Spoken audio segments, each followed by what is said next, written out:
Okay, so in this problem, we're going to let u equal ln of x, because that's the inside function. So du is 1 over x dx. And if I take the time to separate this, I can see this is ln of x cubed times 1 over x dx. So I can see that I have u cubed, and this is exactly this, so that's times du. So then I take the antiderivative, so I get 1/4 u to the 4th, and then I put the x's back in.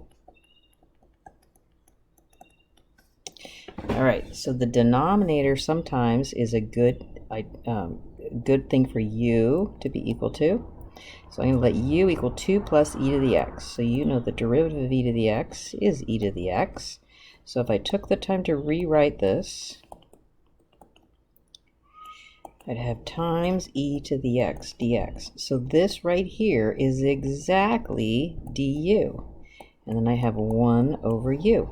So you know the antiderivative of 1 over u is ln of u plus c. So I have ln of 2 plus e to the x plus c. And you have to leave this quantity inside the absolute values. Since this is always positive, you could rewrite this as ln of 2 plus e to the x. Not necessary, but that's sometimes why the absolute values are thrown away. All right, so this one's getting a little more difficult.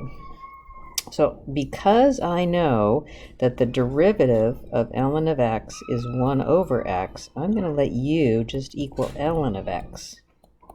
Because I see that I can rewrite this as 1 over ln of x, 1 over x, dx. So this right here is du. And from here, I get 1 over u. So the integral of 1 over u is ln of u. And then I put the x's back in, which is ln of x plus c. ln of x is not always positive, so you must keep those absolute value bars there. So this one here, I'm going to let u equal the denominator, because again, that's often a good choice. Du gives me 3 dx. So again, you can see this can be rewritten like this. So I see that I can replace dx with 1/3 du. So I get 1 over u, 1/3 du.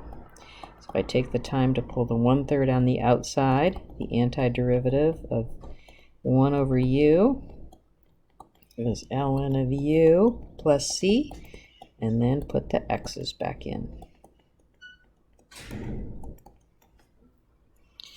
All right, so again, let's let u equal the denominator, which would be 2 plus e to the 4x. Du, using chain rule, is e to the 4x times 4 dx. Let's make sure we take the time to rewrite this so we can see what we've got.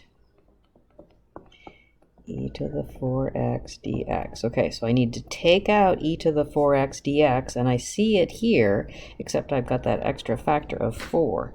So let's multiply both sides by 1/4. And so then I see that I can have 1 over u. This gets replaced with 1/4 du. Then I can see this is 1/4 1 over u du, which I can know gives me ln of u, and then put the x's back in.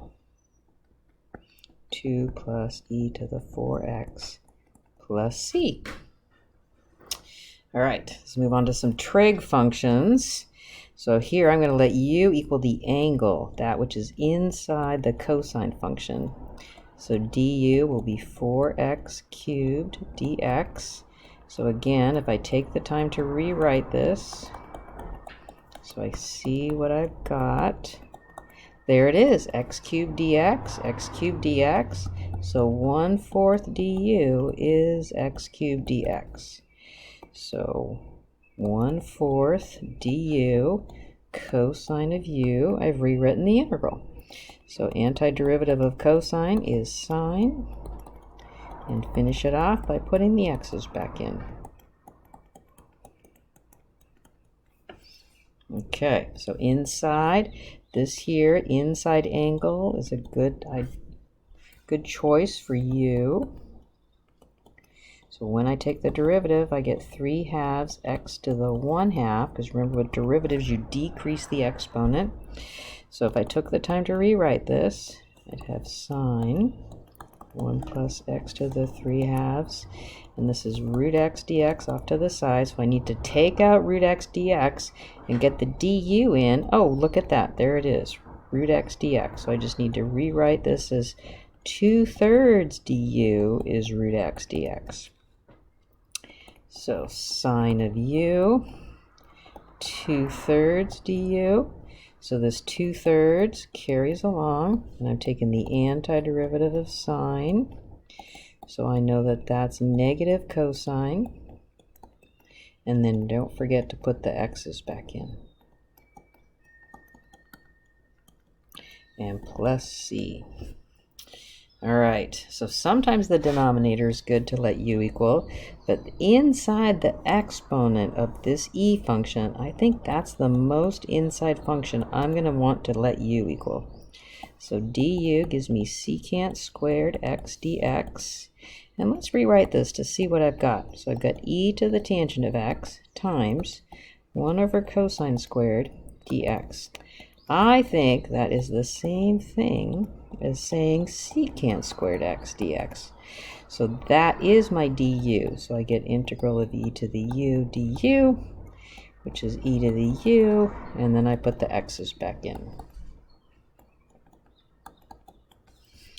All right, so here, because you know how to rewrite trig functions, this is the same thing as saying sine of theta all cubed times this cosine of theta. So thinking about it or writing it, I can see that a good choice for a u would be sine of theta. So du is cosine d theta, so I get the integral of u cubed du. 1/4 u to the 4th plus c, 1/4, and then, oops, cosine, I meant, not cosine, I meant sine is what my u is equal to, right? Up to the 4th power plus c, let me write that again, 1/4, or you could write it like this, plus c. All right, 2 more, let me finish them off. Okay, so this here, the denominator is a good choice for a u. So u gives me negative sine of x dx. So this is the same thing as saying 1 over cosine times sine of x dx. So sine of x dx can get replaced with negative du. So then I can say that this is 1 over u and then negative du. And pull the negative on the outside, 1 over u du. So that gives me ln of cosine of x.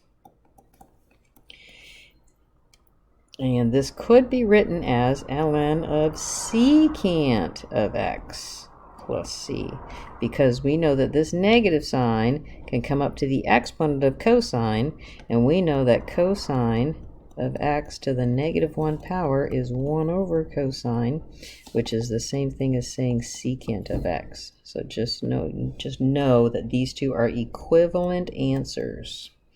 So here, one last one. So u equals sine of x, which is the denominator.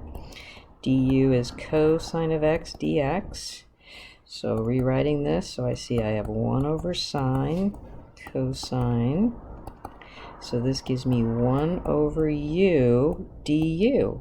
So you know the integral of 1 over u is ln.